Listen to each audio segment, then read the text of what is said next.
നമസ്കാരം. അങ്ങനെ മൂന്നാം T20 ഇന്ത്യ ഭംഗിയായിട്ട് ജയിച്ചിരിക്കുകയാണ്. സൗത്ത് ആഫ്രിക്ക 117 റൺസിന് എറിഞ്ഞിട്ട് ഇന്ത്യ 15.5 ഓവറിൽ അത് ചേസ് ചെയ്ത് ജയിച്ചിരിക്കുകയാണ്. വെറും 3 വിക്കറ്റ് മാത്രം നഷ്ടത്തിൽ.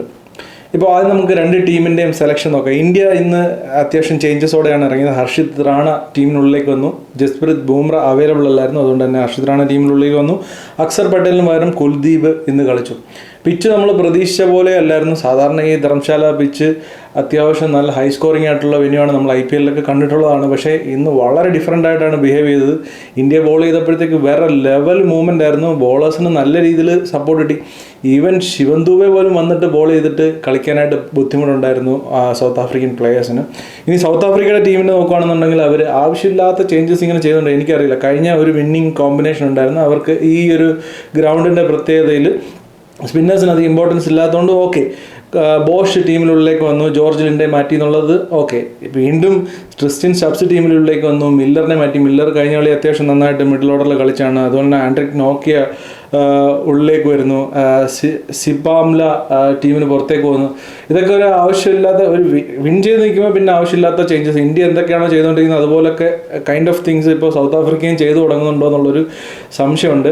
ഇതിനകത്ത് ഈ ബോഷിൻ്റെ ഇൻക്ലൂഷൻ അല്ലാതെ ബാക്കി ചേഞ്ചസ് ഒക്കെ ആവശ്യമില്ലാത്തതാണെന്ന് തോന്നി. പ്രത്യേകിച്ചും ക്രിസ്ത്യൻ സ്റ്റബ്സ് ഒരു രീതിയിലുള്ള ഫോം കണ്ടെത്താനായിട്ട് ബുദ്ധിമുട്ടുന്ന ഒരു ബാറ്റ്സ്മാനാണ്. ഇപ്പോൾ പ്രത്യേകിച്ചും സ്റ്റബ്സിനൊരു പ്രോപ്പറായിട്ടുള്ള ഒരു ബാറ്റിംഗ് പൊസിഷൻ കൊടുക്കാനായിട്ട് സൗത്ത് ആഫ്രിക്കയ്ക്ക് സാധിക്കുന്നില്ല. Number 3 number 3 കളിപ്പിക്കുക. ശരിക്കും പറഞ്ഞ ഒരു നമ്പർ 4 അല്ലെങ്കിൽ നമ്പർ 5 ആ ഒരു പൊസിഷനാണ് സ്റ്റബ്സിന് ഏറ്റവും ബെറ്റർ.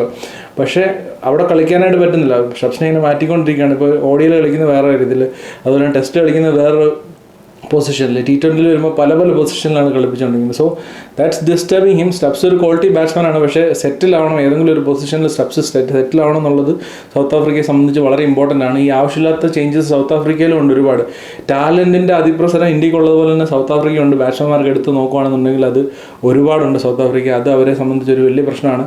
ഇന്നിപ്പോൾ ഈ റീസ ഹെൻഡ്രിക്സിൻ്റെ ബാറ്റിംഗ് കണ്ടായിരുന്നു. റീസ ഹെൻഡ്രിക്സ് ഒരുപാട് അവസരങ്ങൾ കൊടുത്തു, പെർഫോം ചെയ്യത്തില്ല. ഡൊമസ്റ്റിക്കിൽ നന്നായിട്ട് പെർഫോം ചെയ്യും, വീണ്ടും ടീമിൽ അവസരം കൊടുക്കും, പെർഫോം ചെയ്യത്തില്ല.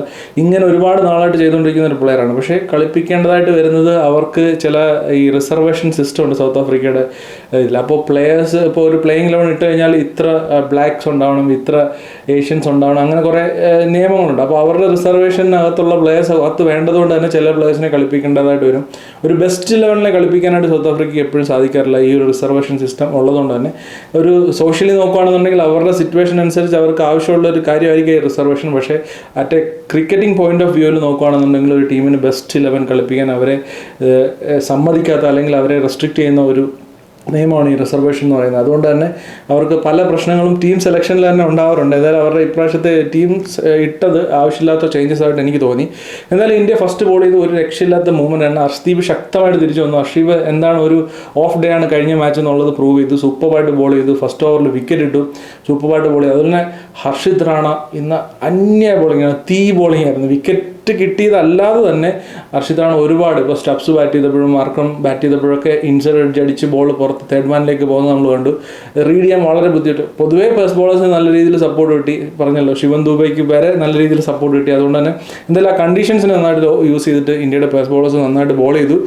ആൻഡ് വരുൺ ചക്രവർത്തി ഇന്നും ഈ ബോളേഴ്സിലെല്ലാം അന്നും ഇന്നും എപ്പോഴും എല്ലാ മാച്ചിലും തൊടാൻ പറ്റാത്തൊരു ബോളർ ഉണ്ടെങ്കിൽ അത് വരുൺ ചക്രവർത്തി തന്നെയാണ്. ഇന്നും വളരെ ക്രൂഷ്യലായിട്ടുള്ള ഫെരേരയാണ് നന്ന അടിച്ചു തുടങ്ങിയതാണ്. ഒരു 6 ഒക്കെ അടിച്ചു, അതുപോലെ ഒരു ബൗണ്ടറി ഒക്കെ അടിച്ച് നല്ല സെറ്റായിട്ട് ഇപ്പം ഒരു നല്ല സ്കോറിലേക്ക് സൗത്ത് ആഫ്രിക്ക എത്തും തോന്നിപ്പിച്ചപ്പോഴാണ് ഫെരേരയുടെ വിക്കറ്റ് എടുത്തത്. പിന്നെ യാൻസനെ സെറ്റാവാൻ സമ്മതിക്കാതെ വരുൺ ചക്രവർത്തി എടുത്തു. റീഡ് ചെയ്യാൻ പറ്റുന്നില്ല വരുൺ ചക്രവർത്തിയെ.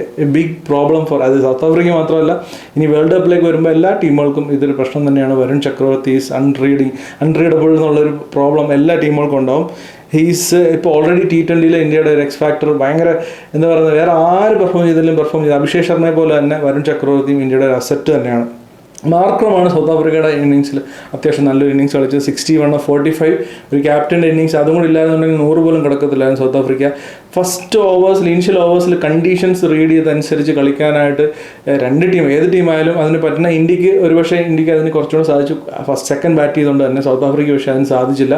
കുറച്ച് സ്ലോ ഡൗൺ ചെയ്യേണ്ടായിരുന്നു. ഒരു 170 ഒക്കെ ഉണ്ടെങ്കിൽ തന്നെ ഈ ഒരു ഗ്രൗണ്ടിൽ ഈ ഒരു കണ്ടീഷനിൽ ഇന്ത്യക്ക് ഒരു ചലഞ്ചായി മാറിയാണ്. പക്ഷേ അത് റീഡ് ചെയ്യാനുള്ള സമയം കിട്ടിയില്ല. അതിന് മുമ്പ് വിക്കറ്റ് പോയിക്കൊണ്ടിരുന്നു. പക്ഷേ എങ്കിൽ പോലും വിക്കറ്റ് പോയ രീതിയൊക്കെ നോക്കുകയാണെന്നുണ്ടെങ്കിൽ കുറച്ചും കൂടെ ഒരു ടൈം എടുത്തല്ലോ. മാർക്രം നിന്നിട്ട് ആ ടൈം എടുത്തത് ഫസ്റ്റ് തന്നെ ഒരു വിക്കറ്റ് പോയപ്പോൾ തന്നെ ആ ഒരു ടൈം എടുക്കാമായിരുന്നു സൗത്ത് ആഫ്രിക്കയ്ക്ക് എന്ന് എന്തായാലും തോന്നി. എന്തായാലും ഹർദിക് പാണ്ഡ്യ ഇന്ന് 100 വിക്കറ്റ് തെളിച്ചിരിക്കുകയാണ്.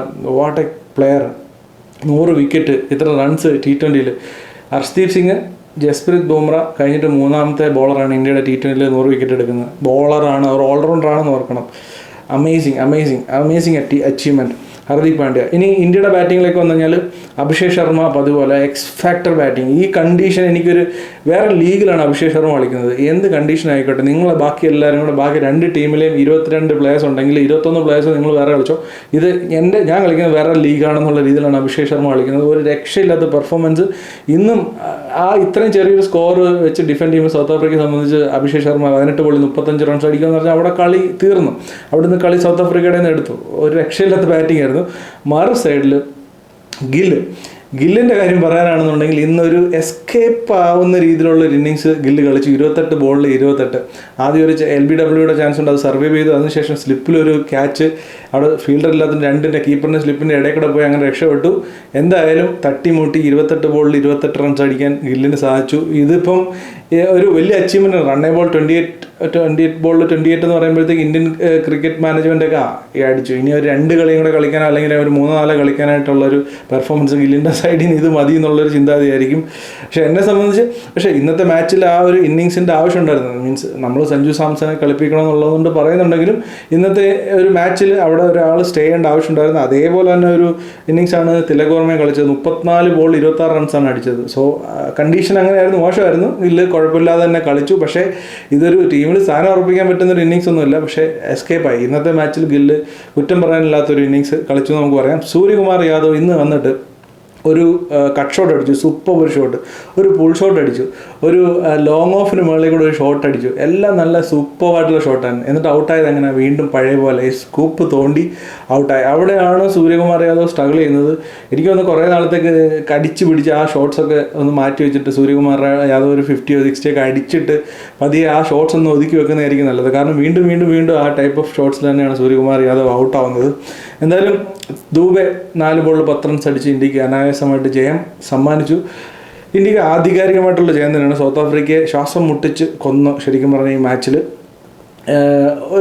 ആദ്യം മുതൽ കളി തുടങ്ങിയപ്പോൾ മുതൽ സൗത്ത് ആഫ്രിക്കയെ തിരിച്ചു വരുന്നതായാലും പോട്ടെ, കളിയിലേക്ക് അവരെ വരാനേ സമ്മതിച്ചില്ല. ബോളിങ്ങിൽ ബാറ്റിങ്ങിൽ വന്നപ്പോൾ അഭിഷേക് ശർമ്മ ആയാലും അതിനുശേഷം ഇവരായാലും ഒരു അവസരം പോലും കൊടുത്തില്ല. അവരുടെ ബോളേഴ്സ് നന്നായിട്ട് ബോൾ ചെയ്തു, കണ്ടീഷൻസിന് യൂസ് ചെയ്തു. പക്ഷേ അഭിഷേക് ശർമ്മ ആദ്യം അടിച്ച റൺസും പിന്നീട് വിക്കറ്റ് നഷ്ടപ്പെടുത്താതെ ബാക്കി ബാറ്റ്സ്മാനോട് കളിച്ചപ്പോഴത്തേക്ക് 15.5 ഓവറിൽ ഇന്ത്യക്ക് ജയിക്കാനായിട്ട് സാധിച്ചു. അപ്പോൾ 170 അല്ലെങ്കിൽ ഒരു 160 ഒക്കെ ഉണ്ടായിരുന്നുണ്ടെങ്കിൽ വളരെ ചലഞ്ചിങ് ആയിട്ടൊരു സ്കോർ ആയിരുന്നു. പക്ഷേ നമുക്ക് പ്രവചിക്കാൻ പറ്റില്ല. അവിടെ കണ്ടീഷൻസ്, അവിടെ ഇറങ്ങുന്ന ബാറ്റ്സ്മാൻമാർക്ക് റീഡ് ചെയ്യാൻ ഒരു മിനിമം സമയമാണല്ലോ. അതിനുള്ളിൽ ഇന്ത്യ ഒരു 3-4 വിക്കറ്റ് എടുത്തു കഴിഞ്ഞു സൗത്ത് ആഫ്രിക്കയുടെ. പിന്നൊരു തിരിച്ചുവരവ് സൗത്ത് ആഫ്രിക്കയെ സംബന്ധിച്ച് അസാധ്യമായിരുന്നു. ഒരുപക്ഷെ ഈ ഒരു മാർക്കത്തിൻ്റെ കൂടെ ഏതെങ്കിലും ഒരു ബാറ്റ്സ്മാനും കൂടെ അവിടെ സർവൈവ് ചെയ്തിരുന്നുണ്ടെങ്കിൽ സൗത്ത് ആഫ്രിക്ക പറഞ്ഞ 160 എന്ന് പറഞ്ഞൊരു സ്കോറിലേക്ക് എത്താൻ ഇന്ത്യക്ക് ഒരു ചലഞ്ച് തരാനായിട്ട് സാധിച്ചാണ്. പിച്ച് എന്തുകൊണ്ടാണ് ഇങ്ങനെ ബിഹേവ് ചെയ്യുന്നത് എനിക്കറിയില്ല സത്യം പറഞ്ഞാൽ. ഇവിടെ ഒരു 200+ വരേണ്ട ഗ്രൗണ്ടാണ്. കഴിഞ്ഞ ഒരു മാച്ചിൽ നമ്മൾ നോക്കുകയാണെന്നുണ്ടെങ്കിൽ വളരെ ലോ സ്കോറിംഗ് ആയിട്ടുള്ളൊരു കണ്ടീഷനാണ്. അവിടെ ഹൈ സ്കോറിംഗ് മാച്ച് വന്ന് അങ്ങനെ മാറി വരികയാണ്. അതിൻ്റെ കാരണം എന്തായാലും എനിക്ക് അറിയില്ല.